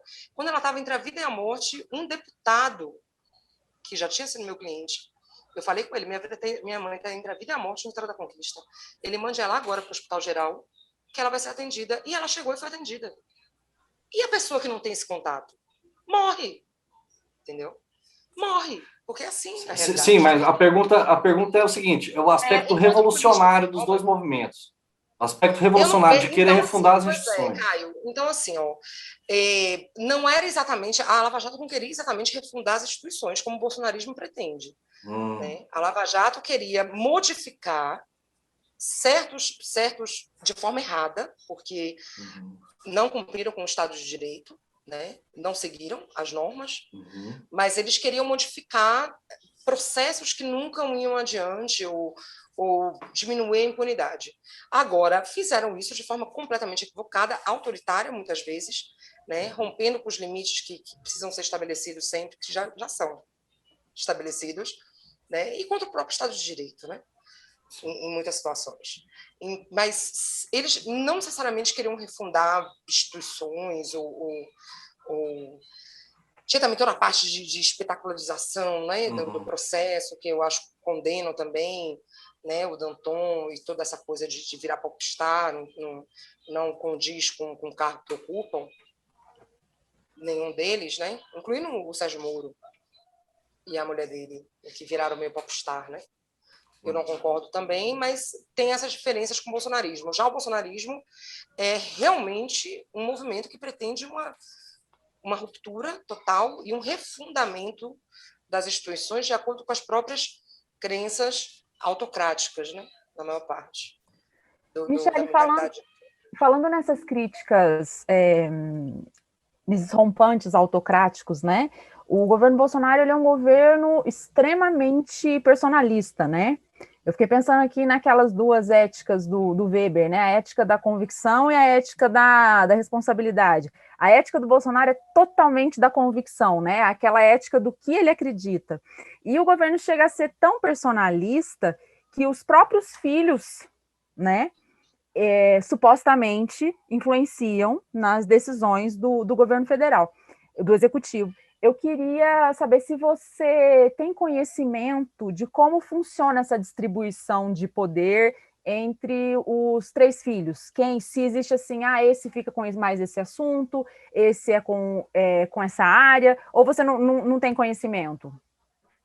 Não, tenho. O Carlos Bolsonaro, ele foi muito ativo, ele foi um dos principais, digamos, arquitetos do bolsonarismo dentro das redes sociais, né? Uhum. Desde sempre. Ele criava páginas e tal, desde antes de 2014, diga-se, né? Já havia páginas para utilizar as redes sociais para manipular a opinião pública. Tinha o Pécio, que depois ele criou o Bolsonaro Opressor e tudo. O Eduardo Bolsonaro, ele é mais ligado à parte de política externa, porque o Felipe G. Martins, ele conseguiu uma influência bastante grande sobre o Eduardo Bolsonaro, né? Consequentemente, sobre Bolsonaro e Carlos Bolsonaro.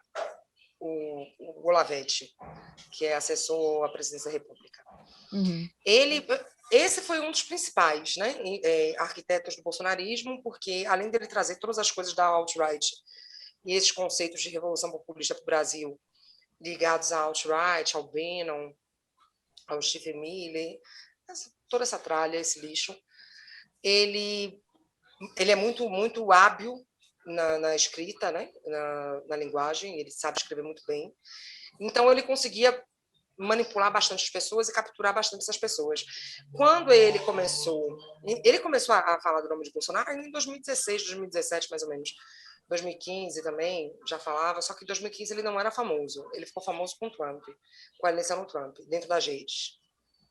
Depois ele conseguiu ganhar influência sobre o Eduardo Bolsonaro e sobre o Carlos Bolsonaro. E daí ele passou a ser assessor do PSL. Só que ele não falava para ninguém que ele era do PSL. Ele se portava nas redes sociais como se ele fosse um analista isento. Ele é estudante de relações internacionais. Ele é formado em relações internacionais, né? Sim, é. Uhum. Aí ele foi desmascarado por um amigo meu, Alex Brum, que achou o nome dele no site do TSE, e ele renegou o nome. Ele disse que não era o nome dele, mas era porque depois saiu no Diário Oficial da União. Então, o Felipe G. Martins atua sobre a influência maior sobre o Eduardo Bolsonaro e o Carlos Bolsonaro. O Flávio é o que está mais à parte desse núcleo... Gabinete do ódio, podemos dizer isso? Político ideológico. Eu prefiro político ideológico porque extremista, né? Um gabinete extremista. Né? É o núcleo do governo, gente. É o núcleo do governo. Né? É o Felipe G. Martins, o Carlos Bolsonaro, o Eduardo Bolsonaro, é quem manda no governo de fato. Né? Eles são mandados pelo Steve Bannon? Não acho que eles se inspiram no Steve Bannon, né? Mas eles não são comandados, eles se inspiram. Então, são conceitos dos quais eles coadunam, entendeu? Não é que o Steve Bannon vire e fala assim, faça isso, faça aquilo, ou até mesmo que o Olavo faça isso. O Olavo provavelmente não faz, mas os conceitos que permeiam a mentalidade deles estão todos ali e eles vão defendendo esses conceitos. Então, por isso que a gente vê as coisas muito iguais, né? Muito semelhantes. Do Bannon, não deve faça isso, faça aquilo, deve dar um palpite ou outro, mas não da forma como as pessoas imaginam que ocorra. Nas É a suas mentalidade pesquisas, mesmo, são os conceitos que eles acreditam. nas suas pesquisas você identificou, ou talvez não tenha sido o objetivo, mas você identificou que se existe algum financiamento, por exemplo, o Bannon, que é um multimilionário que financia em vários lugares do mundo a articulação desses extremistas. Eles estão passando dinheiro para o Brasil, esse pessoal está operando com dinheiro estrangeiro, o gabinete do ódio. Gente, denúncia quentíssima, Olha, Caio, talvez, hein? Caio, sem dúvida deve acontecer, acontece financiamento estrangeiro. Só que até que você consiga provar para eu não ser processada, eu não pude colocar nada, porque eu tenho. Entendeu? Entendi. Se você não tem como 100% como você comprovar, eu já estou fazendo um livro sozinha, estou pagando a editora sozinha, estou fazendo tudo independente, nem tenho dinheiro para advogado. Então, mas pelo que a gente tem, pelo que eu tenho de informações e pelo que eu sei também de pesquisa sobre outras redes da extrema-direita, que é transnacional, existe uma Circulação de dinâmica, dinheiro. existe uma circulação de dinheiro. O pessoal daqui apoia determinados extremistas de fora do Brasil, faz muita vaquinha online, tem sites, né, de apoio, esse Panteon, eu acho, Panteon. Utilizam Panteon, eles utilizam bastante isso, onde o dinheiro não pode ser rastreado de forma nenhuma, então qualquer pessoa pode entrar lá, né? Qualquer empresário de qualquer lugar do mundo pode entrar lá. Tem empresários que estão no governo que financiam institutos liberais, né? O Salim Matar, por exemplo, financia o Instituto Liberal já há muitos anos, que estava no governo, Salim Matar da Localiza, financia, né? E que faz com que alguns formadores de opinião virem tipo, tem a Sugar Daddy, né? Sugar Daddy, empresário, né? Aí Constantino, por exemplo. É um sugar baby do Salim Matar. O Salim Matar financia há muitos anos o Instituto Liberal, todo mundo sabe disso. Então, e fora internacional, com certeza tem, deve ter dinheiro russo. A Rússia financia muitos movimentos de extrema-direita no mundo inteiro, né? Além dos movimentos de extrema-esquerda, mas a extrema-direita, a ligação da Rússia, de Putin, com a extrema-direita é muito forte, né? Financia o partido de Le Pen, financia Salvini na Itália, financia Polônia, Hungria, né? Porque, no fundo, no final das contas, eles não querem a ordem liberal do pós-guerra, que é a democracia liberal, né? Eles querem implodir essa ordem. Então, esse financiamento vem de vários cantos do mundo. Sem dúvida nenhuma, o inquérito da fake news descobriu isso, né? Com certeza descobriu conexões. Tem gente da China que financia, isso eu sei. Não posso falar porque senão eu vou ser processada. Mas eu sei que tem irmã de empresário chinês que financia, que pagou estúdio do Terça Livre, por exemplo, o dinheiro veio de fora. Só que são coisas que, infelizmente, Caramba, gente. eu preciso deixar para que a justiça resolva. Eu acho que o Alexandre de Moraes já conseguiu, né? Isso. Vamos ver, Michel, quando sair o resultado do inquérito, ele é maior do que eu, então ele aguenta. Ele. Michel, assim, então existe, o que você acha? Você acha que existe um gabinete do ódio separado desse gabinete ideológico? Porque, assim, o Felipe Martins talvez seja a cabeça aí que influencia muito os filhos do Bolsonaro, e talvez o próprio Bolsonaro. E ele está nesse gabinete, portanto, ideológico, né? Está na assessoria hoje internacional da presidência. E você falou do Tércio, né? Que criou aquela página que está dentro do Palácio do Planalto também, do Bolsonaro opressor e tal. Então, a dinâmica, você acha que é uma dinâmica que trabalha muito em sinergia, muito junta, ou é um pouco separada? A concepção e as linhas gerais estratégicas são boladas nesse gabinete ideológico e depois passa para o operacional, que é o gabinete do ódio em si? São a mesma coisa, na verdade, né? Entendi. Porque, assim, as ideias, elas já fazem parte da mentalidade desse pessoal. Esse pessoal que está lá no Palácio do Planalto tem grupos de WhatsApp com vários outros influenciadores, com outros que formam essa rede de influência bolsonarista, né? Alternativa. Então, como é que funciona? Aconteceu, alguém falou alguma coisa contra o governo Bolsonaro. Vamos lá, o jornalista falou alguma coisa sobre o governo Bolsonaro contra o governo Bolsonaro.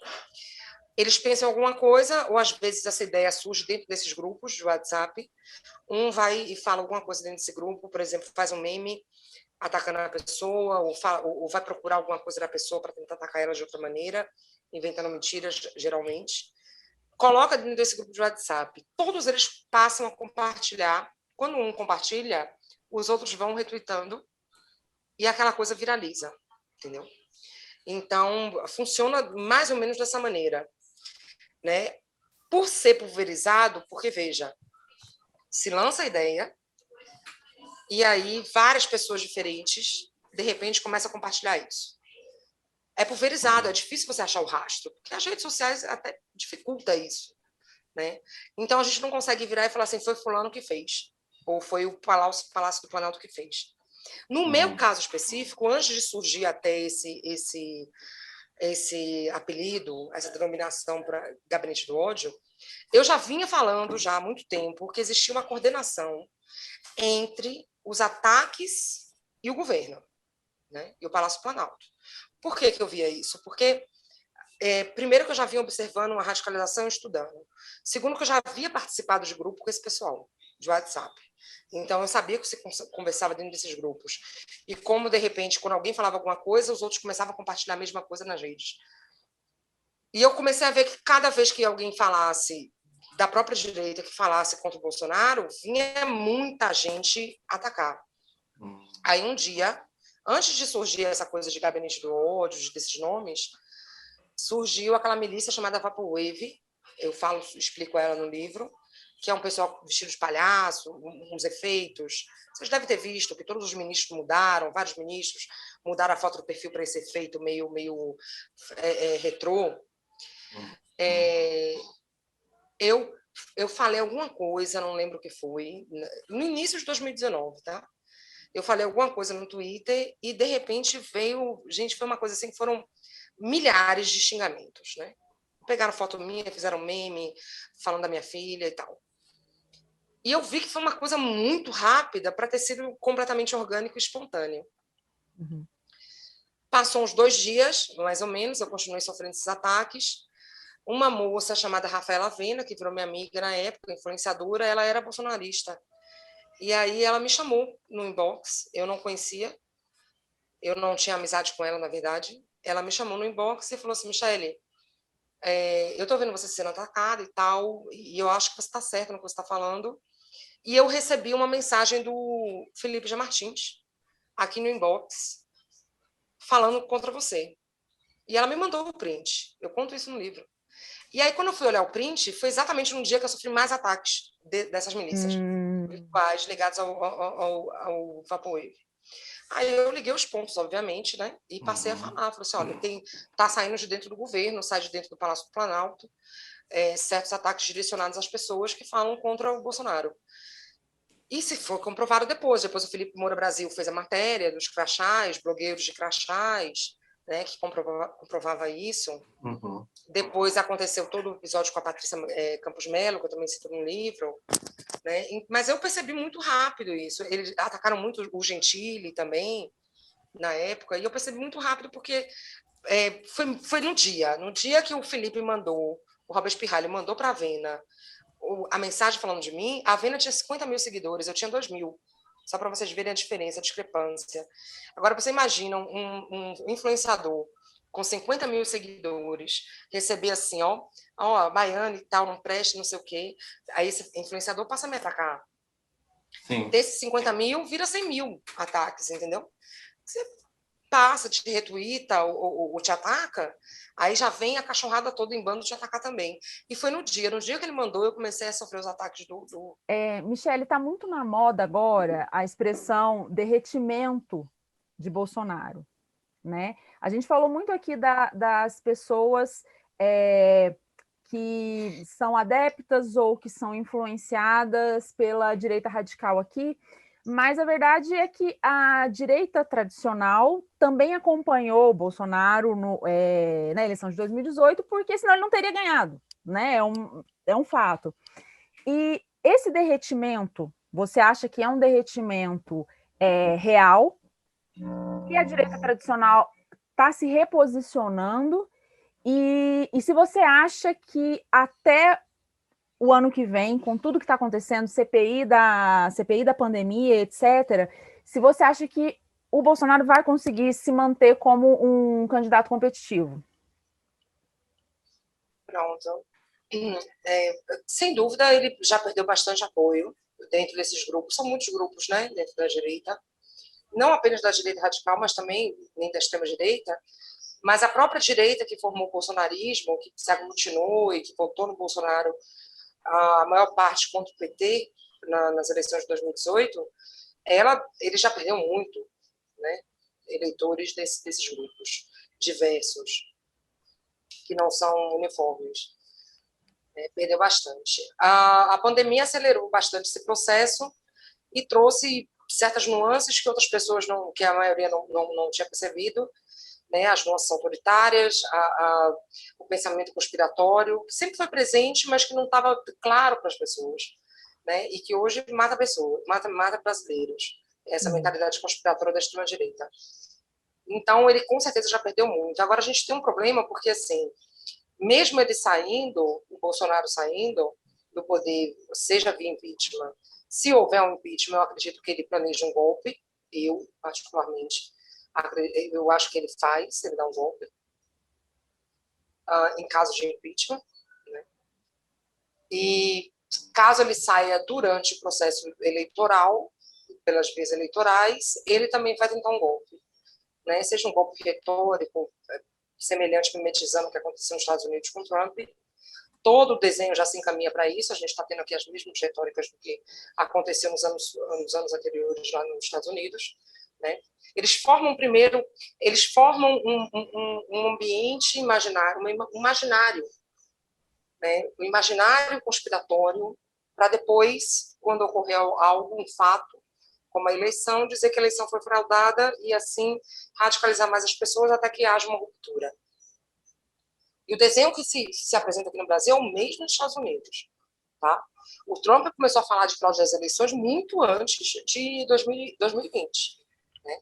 Desde 2017, mais ou menos 2018, ele já vinha falando sobre isso em questões de eleições fraudadas, que era uma mensagem para o seu público de que ele não respeita as normas democráticas, né, do jogo democrático.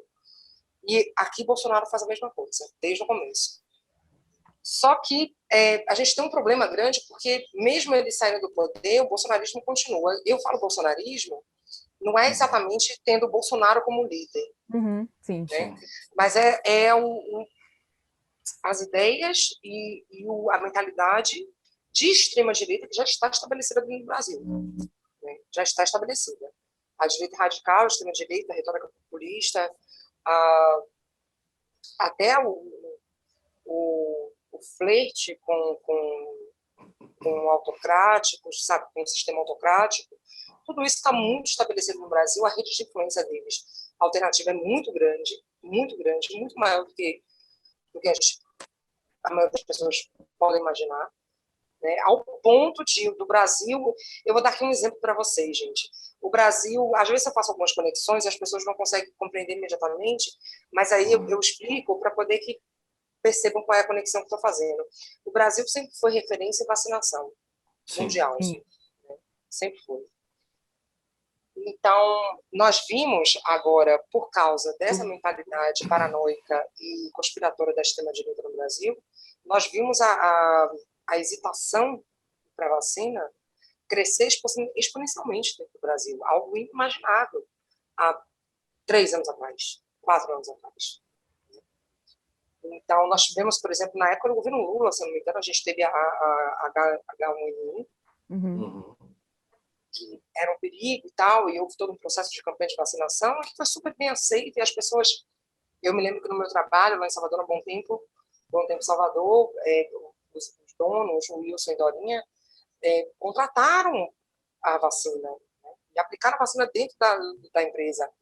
Então, e nunca a gente já havia imaginado que alguém iria falar assim, tem uma vacina para uma doença que é muito grave e o brasileiro recusar essa vacina ou criar teorias conspiratórias a respeito dessa vacina ou renegar essa vacina. Então, vocês vejam o tamanho do nosso problema. Sim. O problema está tão grande que nós temos uma parcela considerável da população que nem acredita na gravidade do vírus e nem acredita no poder da vacinação. Então, está colocando em xeque algo que sempre foi uma referência, que o Brasil sempre foi uma referência. Eu estou explicando isso para vocês verem o quanto que a rede de influência alternativa do bolsonarismo e da extrema-direita, ela conseguiu se estabelecer dentro do Brasil. Mas, Michele, nesse caso base regional, são coisas que estão fora do monitoramento geral, porque são coisas... Nesse caso específico da vacina, tem um dado de hoje que mostra que existem limites para essas teorias. É um dado do Poder Data, daquele jornal do Fernando Rodrigues, que é o Poder 360. Ele diz que 82% dos brasileiros querem tomar a vacina do coronavírus e só 10% rejeitam. Ou seja, em algum momento a racionalidade, ela impera, né? E mesmo alguns bolsonaristas, talvez... Né, Caio? Isso, perfeito. Diante das mortes, né? Diante das mortes que... Mas é que o barulho dos negacionistas assusta também, entendeu? Se esses 10% que realmente não querem e vão ficar fazendo meme, fazendo vídeo, não sei o quê, a impressão que passa pra gente é que as pessoas realmente não querem se vacinar, mesmo que elas queiram, né? Isso, é verdade. Exatamente, a militância deles... E, olha, a gente não pode esquecer o seguinte, que agregado à questão da vacina está a própria crença de que a pandemia não existe, né? A hesitação à vacina, ela traz outras crenças por trás, né?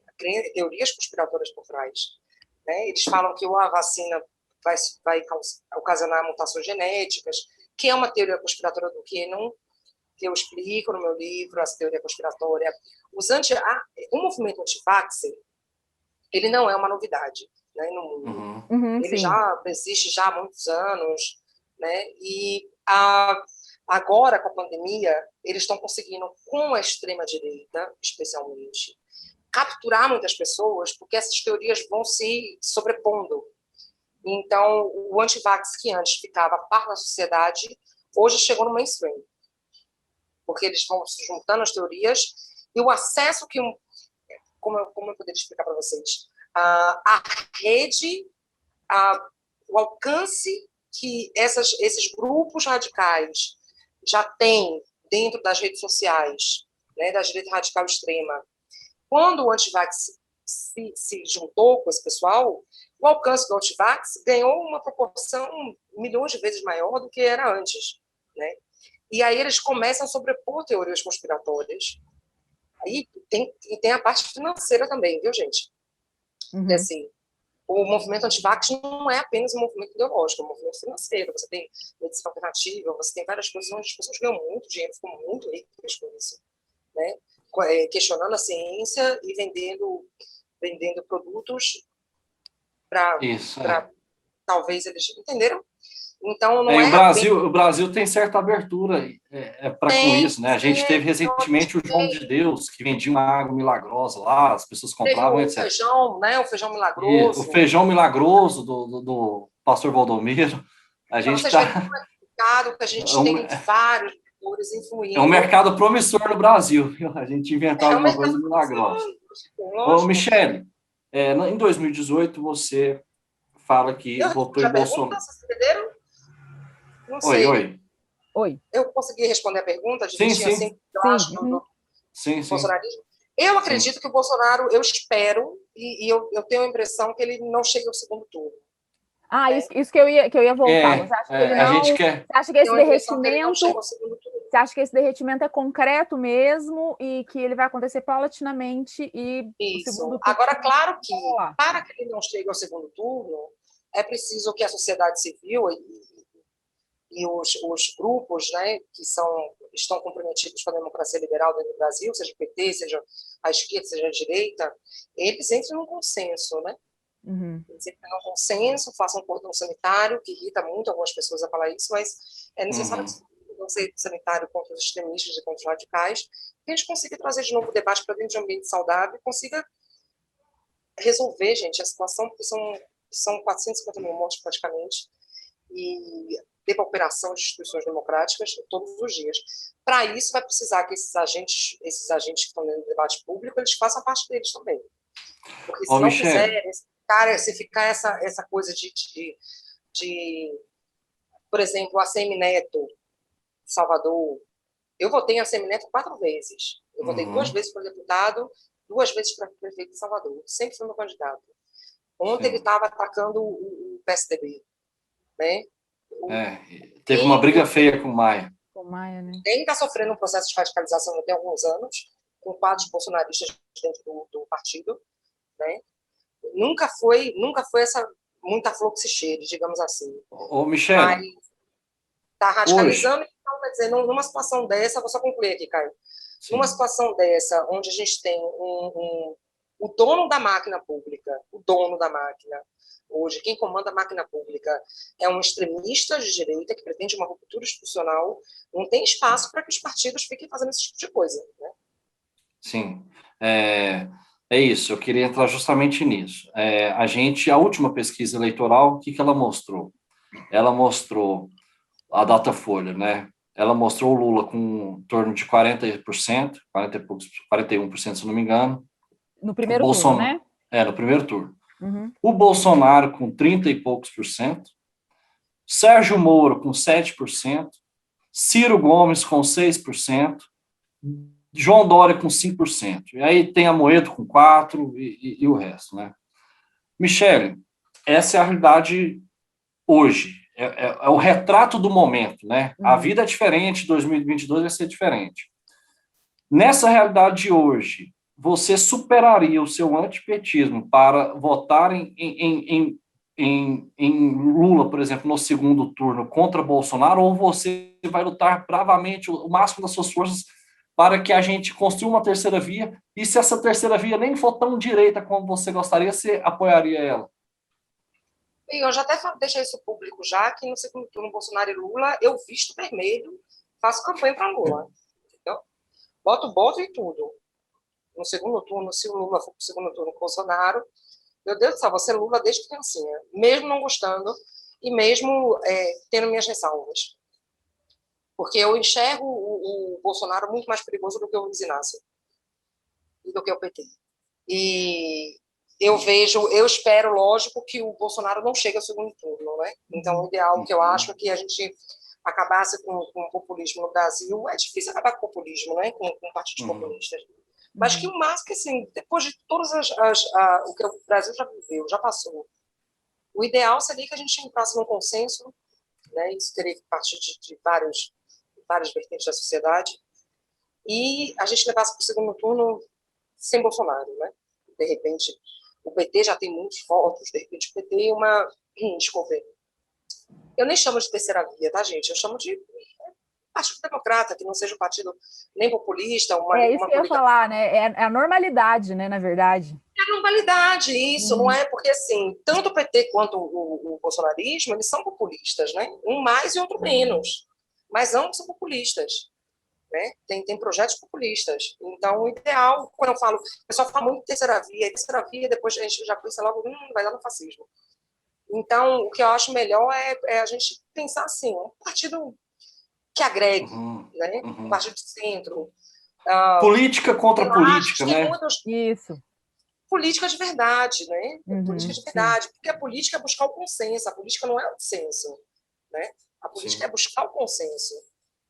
A gente tem que lembrar o seguinte, que as pessoas não são idênticas. Então, o Brasil é muito grande, tem muitas coisas que acontecem, o Brasil é muito grande, tem especificidades assim, regionais, né? A vida aqui na Bahia é diferente da vida no Rio de Janeiro.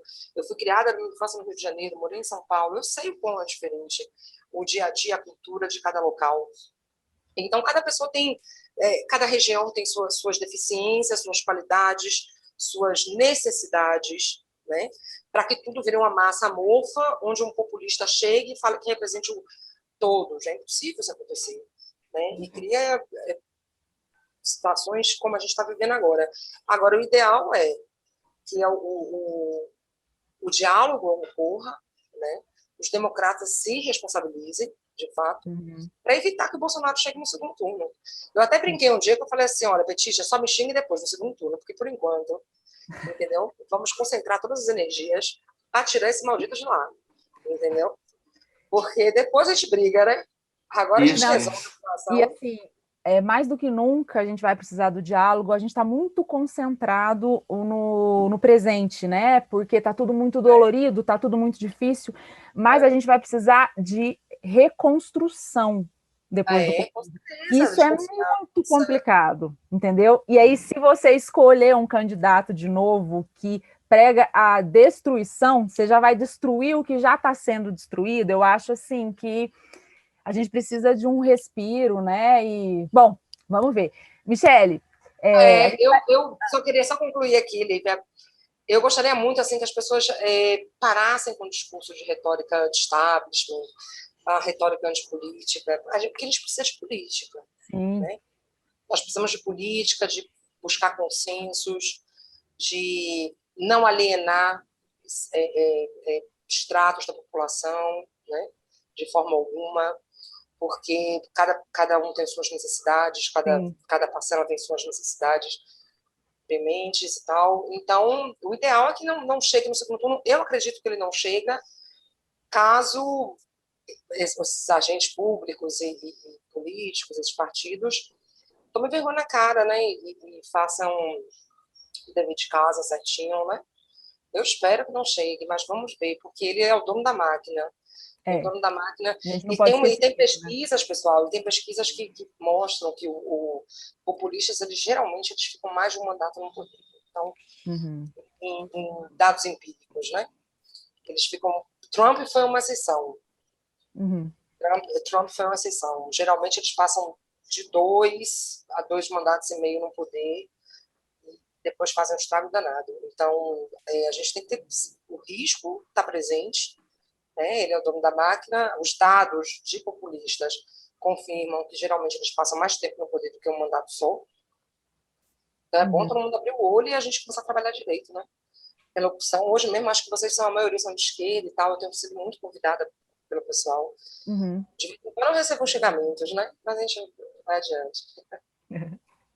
Já está acostumado. Vamos chamar a Michele para brincar?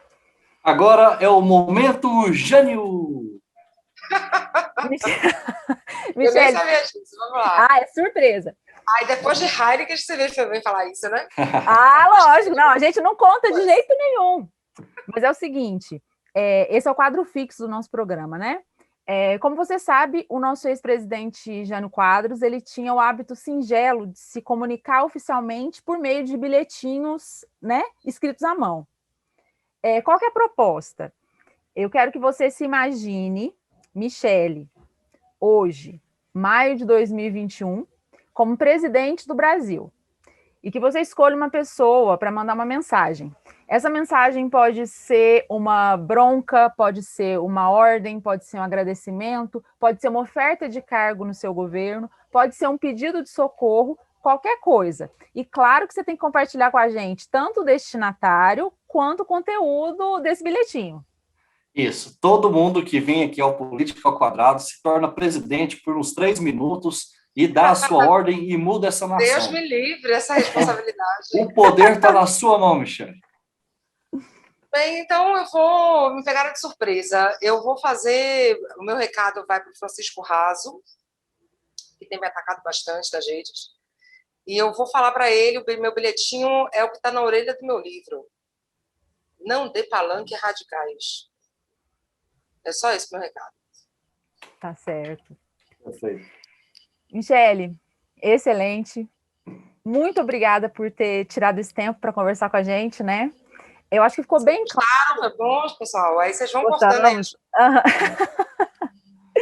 Eu acho que ficou bem claro assim, a necessidade de diálogo que precisa ter para alcançar a normalidade, entre aspas, de novo, né? Eu sinto que muitas vezes a gente está falando, nós todos, acho que muitas vezes a gente está falando a mesma coisa com palavras diferentes e por interesses, por orgulho, muitas vezes a gente não tenta traduzir isso numa linguagem comum. Então, é isso que eu vou guardar aqui da nossa conversa. Um beijo Muito obrigada. Eu que agradeço o convite de vocês, viu? Eu gostei bastante. Não cortem a parte onde eu falo que atrasou o livro. Tá muito difícil o processo. Não recomendo ninguém fazer sozinha, porque certo. é bem complicado, muito mais do que eu esperava. Mas já recebi o e-book, já estou mandando o e-book, mini e-book que a editora está fazendo, com os 3 primeiros capítulos para quem já comprou. A previsão é que eu receba, que eles enviem para mim agora dia 22 de maio, entre 20 e 22 de maio. E aí eu começo o envio de quem comprou e que me ajudou nessa jornada. Tomara Repete o nome do livro, Michele. O nome do livro todo, por favor. Tempestade Ideológica, Bolsonarismo, a alt-right e o populismo iliberal no Brasil. Eu tive que tirar 2 capítulos, porque ficou... É a realidade do autor no Brasil, né? Faltou a gente conversar um pouco sobre isso, seria muito interessante também. Fica para uma próxima. Mas depois que você vê e tal, aí a gente vai ter muita coisa lá, muita informação, muita bibliografia. Eu tenho um projeto com a Madeleine Lasco da gente criar uma espécie de instituto contra a radicalização e extremismo. A gente está tentando botar isso no papel. E aí, quem sabe, vai para frente e a gente vai conseguir ter mais diálogo no Brasil e monitoramento dessas coisas todas, né? Está tendo casos já de terrorismo doméstico aqui no Brasil. A radicalização está forte e a gente vai tentar evitar. E tomara que a gente tire o maldito do poder, né? Isso, vamos concentrar nessas lutas para retomar a democracia de fato, né? Que é um ambiente difícil, não é fácil, não foi prometido ser fácil. A gente tem interesses, a gente tem, enfim, paixões que às vezes nos desviam para um caminho que, enfim, prejudica a todos. Então, o nosso papel aqui também no Política Quadrada é trazer o diálogo para complexificar, né? Mostrar que a coisa é difícil, mas é possível, com o diálogo, com a conversa. Faltou muita coisa, a gente pode trazer a Michele depois para ela falar mais desse instituto, muito interessante para inibir, né, e tentar promover o diálogo contra a radicalização política, falar mais da realidade do autor no Brasil, como é que é essa questão de publicar de forma independente, deve ser muito difícil, muita gente deve estar interessada nisso também, para falar também um conceito... Eu estou cheia de maquiagem aqui, porque na verdade eu estou cheia de olheira. Mas... A gente pode falar também uma coisa que a gente não abordou nesse programa, que foi o termo populismo, que a imprensa não sabe o que é, a imprensa vive falando qualquer política que a pessoa faz... Qualquer política social é populismo. Qualquer política social é populismo. Confundem muito, sabe? Confundem demais. Não é só imprensa, não. São formadores de opinião, são até acadêmicos eu já vi confundir populismo com... É impressionante isso, porque bastaria comprar um livro pequeno, tem um livro pequeno do Casmud, é populismo. É sensacional. É sensacional. O que é populismo? Aí esse pessoal fica reproduzindo um termo aí completamente inadequado. Então, inadequado, e acaba piorando a situação, né? Porque acaba piorando, isso. É difícil essa questão aí. Tá igual... sobre populismo lá no meu livro, tem muita bibliografia legal, tem muita gente boa, né, no mundo pesquisando sobre populismo. Tem um pessoal, depois eu posso até passar para vocês, tem um pessoal, tem gente da Austrália, sabe, os pesquisadores da Austrália, tem da Espanha, tem da Noruega, de Londres, muita gente que até me segue, são pesquisadores renomados lá de fora, e eles fazem um trabalho sensacional, produzindo muito conteúdo para desfazer esse erro, né?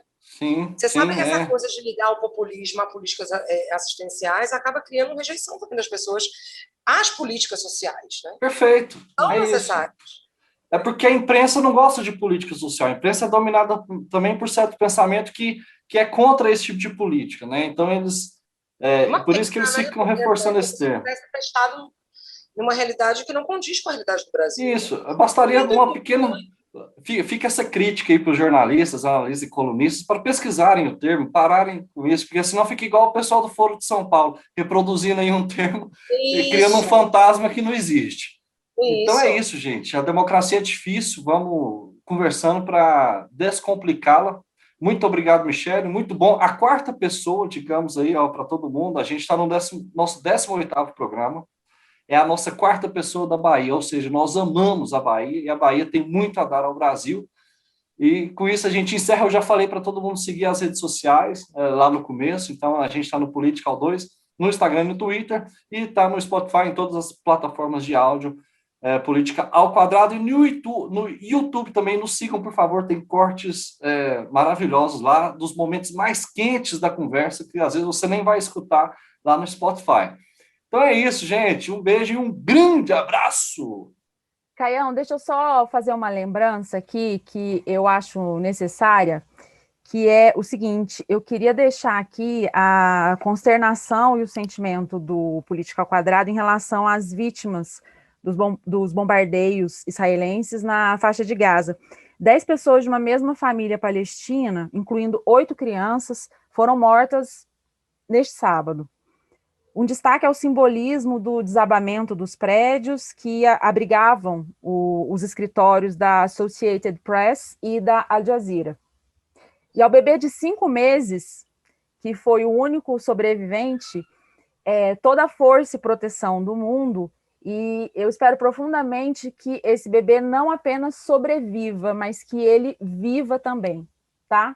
Então a gente deixa aqui o nosso recado. Beijo, gente! Perfeito. Um beijo, gente! O Política ao Quadrado é uma produção independente ao quadrado. Ajude a gente. Acesse apoia.se/política_2. Apresentação de Lívia Carolina e Caio Barros. Técnica e vídeo, Cauê Pinto. Edição e mixagem, Bruno Rossetti. Produção, Germano Neto. Eu.